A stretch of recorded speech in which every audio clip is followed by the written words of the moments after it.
I'm back in my old stamping ground of London. In fact, I'm on the west side of Hampstead Heath. I've got an hour or so in my schedule today, and I thought I'd just nip across and see how the turf is looking. It's the end of September, so there won't be much around, but it gives you a good idea of the species which are edible for future months and for next year.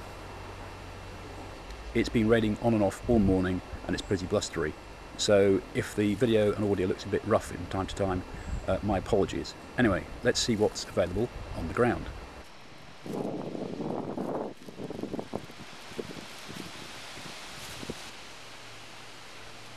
First off, we've got some hawthorn here. Bit of a tricky plant and used in herbal medicine. And I know two people who have adverse reactions to it, and I'm one of them. Then nettles here. I don't suppose there can be many folks unacquainted with this plant. One of the better wild substitutes for spinach, and just so common. This is the field or creeping thistle, very commonly found in the countryside and in waste ground. Believe it or not, the stems, once the prickles have been removed, don't make bad eating when they're young.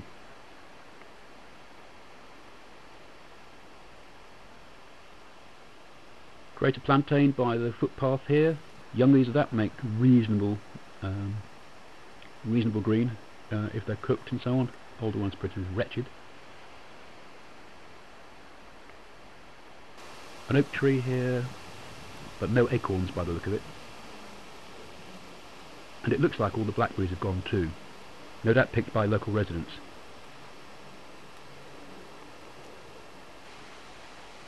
Another nice oak tree, but again no acorns. To the left of the tree, an open clearing which has a feel of grazed pasture, such as the shortness of the grass. And in the distance there, rosebay willow-herb. The young leaves and spring shoots of rosebay may be eaten subject to proper preparation. Oh, and here's a little clump of sheep sorrel with its acid-tasting leaves. It gets its name from those little ear-like lobes at the back of the leaf. More rosebay over there in the shadows, so there's still some life left in this particular clump.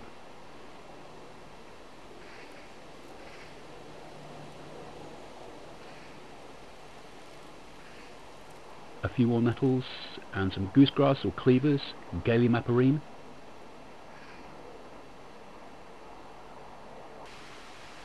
Rose hips from one of the wild roses.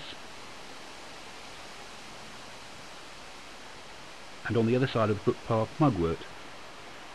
A variety of this is used in Japanese cooking.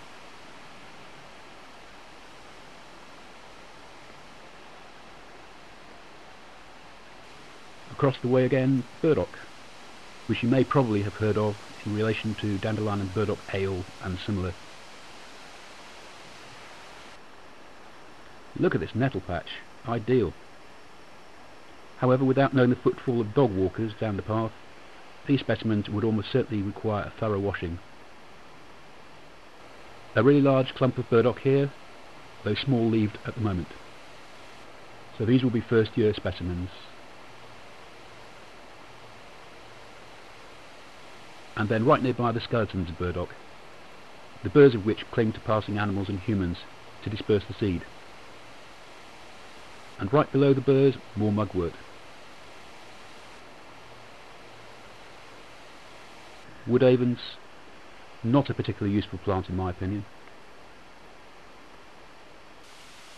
Ash, the keys of which can be pickled.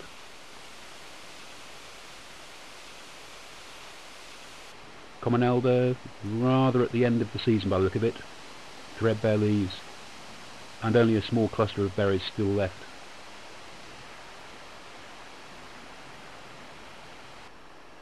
Common sorrel there among the grass.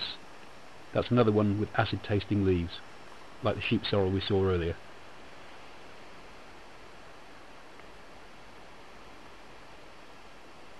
A spear thistle skeleton here, although there's the odd flower still in bloom.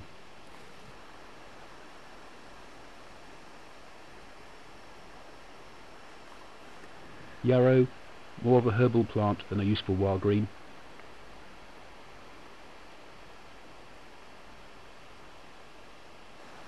Ribwort plantain. cousin of the greater plantain we saw earlier. It gets its common name from the ribs on the underside of the leaf. Hogweed, another potentially tricky plant, and best left alone unless you know how to tackle it.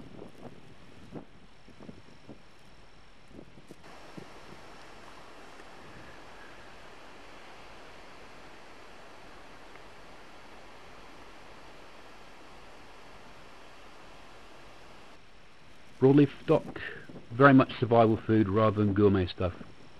It also belongs to the same family as common sorrel.